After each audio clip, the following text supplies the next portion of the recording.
យោងតាមអ្នកគ្រប់គ្រងគម្រោងសាងសង់ប្រលានយន្តហោះអន្តរជាតិភ្នំពេញថ្មីឬហៅថាប្រលានយន្តហោះអន្តរជាតិដេជោគិតមកដល់ពេលនេះការងារសាងសង់សម្រេចបាន 50% ហើយប្រលានយន្តហោះអន្តរជាតិថ្មីនេះនឹងអាចទទួលអ្នកដំណើរបាន 13 លាននាក់ក្នុងមួយឆ្នាំក្នុងដំណាក់កាលទី1ហើយក្នុងដំណាក់កាលទី2នៅឆ្នាំ 2030 និងអ្នកដំណើរ 30 លាននាក់នៅក្នុងដំណាក់កាលទី3និងមានដំណើរការរហូតដល់ 50 លាននាក់នៅក្នុងឆ្នាំ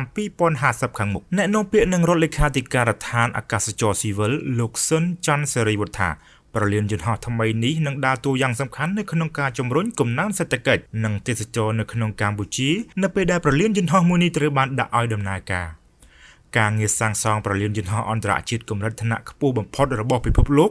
បានចាប់ផ្ដើមនៅឆ្នាំ 2019 កន្លងទៅអ្នកនាំពាក្យបានឲ្យដឹងទៀតថាការងារសាងសង់ប្រលានយន្តហោះអន្តរជាតិថ្មីមួយនេះឬប្រលានយន្តហោះអន្តរជាតិដៃជោដែលទទួលខុសត្រូវសាងសង់ដោយប្រទេសចិនរំពឹងថានឹងបញ្ចប់នៅឆ្នាំ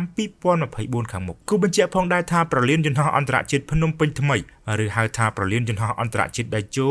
វិនិយោគដោយក្រុមហ៊ុន Cambodia Airport Investments Co Ltd CAIC ដែលមានទំហំទឹកប្រាក់ $1.5 លានកំពុងត្រូវបានសាងសង់ដោយក្រុមហ៊ុន China Construction Third Engineering Bureau Group Co Ltd នៅលើផ្ទៃដី 2,600 ហិកតានៅភាគខាងត្បូងខេត្តកណ្ដាលនិងខេត្តតាកែវ